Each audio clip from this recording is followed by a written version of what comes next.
we oppose the law on principle and also because it doesn't work in practice.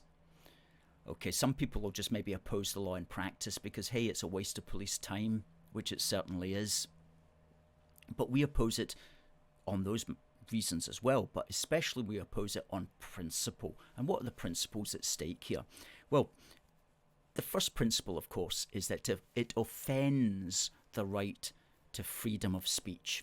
Okay, freedom of speech is one of what you could say, what we like to think of anyway, as a genuine British value. A genuine British characteristic, perhaps, would be more accurate. And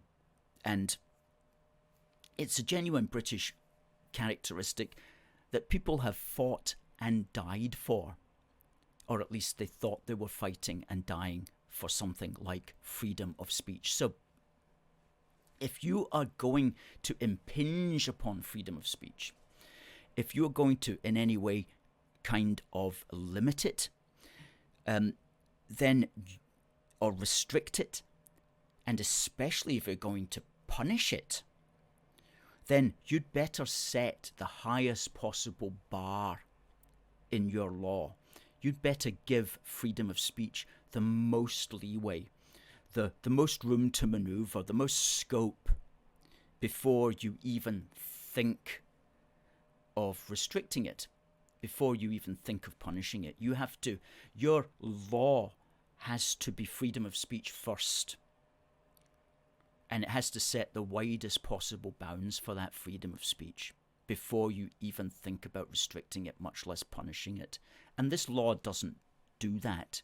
It's not clear at all where those boundaries are. Are you very easily limited, or do you have a wide remit to say what you think? It's not clear. It's deliberately ambiguous. And we see that in the phrasing of it, and indeed in the very concept of hate, which is itself a subjective term.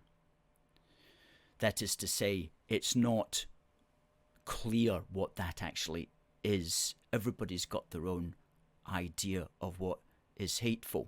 And you see that in people complaining since the law was passed about things that they believe are hateful, which other people wouldn't necessarily think were hateful, which things that other people would just think was legitimate political speech. So it's very much in the eye of the beholder, which is not conducive to good law. Good law has to be very clear, and it has to be very objective. And you as an individual have to know when you've broken it. It must be very, very obvious to you when you've broken it. Otherwise, it's not a good law. And so it offends against the principle of freedom of speech. It offends against the principle of good law. And what it also does as well in principle is that it promotes government overreach. It promotes government control over society and over the individual's mouth and ultimately their minds. And that's a worrying thing. We don't want that. So you've got the principle of freedom of speech that our ancestors fought and died for. You've got the principle that law must be clear and objective.